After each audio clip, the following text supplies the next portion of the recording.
আসসালামু আলাইকুম এভরিওয়ান, আপনারা সবাই কেমন আছেন? আশা করি যে যেখানে আছেন অনেক ভালো আছেন। আলহামদুলিল্লাহ, আমিও আমার পরিবারকে নিয়ে অনেক ভালো আছি। Welcome back to my channel. আজকে একটা নতুন ভিডিওর স্বাগত। এখানে আমি আজকে তালের পিঠা বানিয়ে নিব। দেখুন কিভাবে বানিয়ে নেই, কিভাবে কি করি এই ভিডিও দেখতে পাবেন। আমি তাল ছেনে এবার তাল রস ছেঁকে নিচ্ছি কাপড়ের সাহায্যে। দেখুন সুন্দর করে আমি তালের রস ছেঁকে নিচ্ছি। সুন্দর করে তালের রস ছেঁকে নিচ্ছি। দানা দানা ময়লাগুলো সব কাপড়ে দেখুন রয়ে গেল। এগুলো ছাড়িয়ে নিলাম, পরিষ্কার করে নিলাম। দেখুন কি সুন্দর হয়েছে। এবার আমি শুকান গুঁড়া দিয়ে তালের পিঠাটা বানিয়ে নেব। এগুলো শুকান গুঁড়া নিয়ে নিলাম, পরিমাণ মতো নুনও নিয়ে নিলাম। এবার স্বাদ মতো চিনিও দিয়ে দিলাম। এবার ছেঁকে রাখা তালের রস আমি দিয়ে দিচ্ছি। দেখুন সুন্দর করে এবার মাখিয়ে নিব। আশা করি আজকের ভিডিওটি আপনাদের অনেক ভালো লাগবে। ভালো লাগলে লাইক কমেন্ট শেয়ার করে সাবস্ক্রাইব করে পাশে থাকবেন।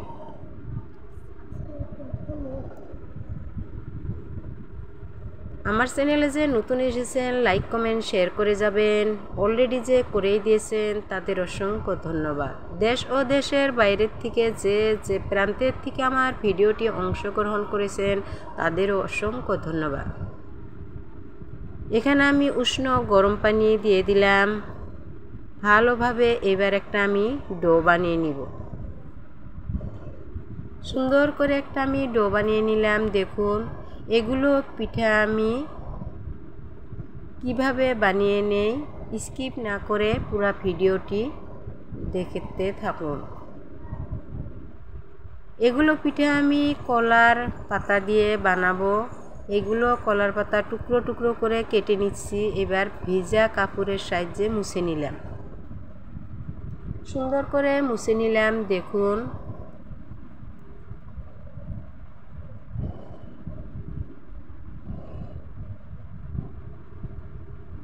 আপনারাও এইভাবে বাড়িতে ট্রাই করে দেখবেন। অতি সহজে কম সময়ের মধ্যে পিঠাটা আপনাদের হয়ে যাবে।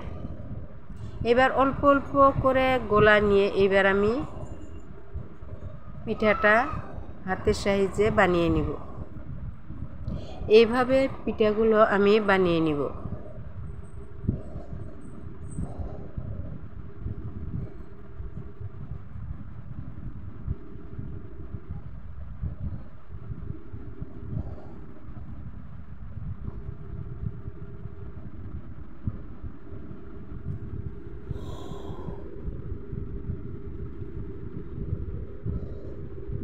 আরেকটা পাতা দিয়ে আমি ঢেকে দিলাম।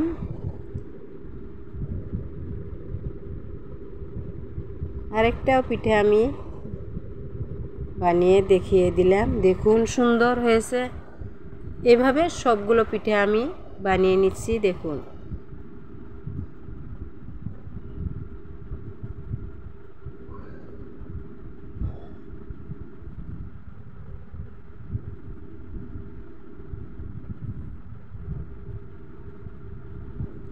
এবার আমি গ্যাসের চুলায় তাওয়া দিয়ে দিলাম। তাওয়া এই পিঠাগুলো আমি ভেজে নিব। সুন্দর করে দেখতে থাকুন।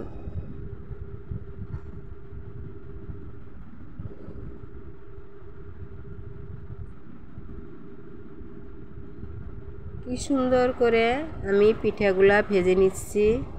এবার আমি দেখিয়ে দিচ্ছি। দেখুন কি সুন্দর হয়েছে বন্ধুরা। দেখুন অসাধারণ একটা পিঠা কম সময়ের মধ্যে কম খরচাতে হয়ে যায়। আজকে এই পর্যন্তই। আবারও নতুন নতুন ভিডিও নিয়ে আপনাদের মাঝে হাজির হব। সুস্থ থাকুন, ভালো থাকুন। আল্লাহ হাফেজ।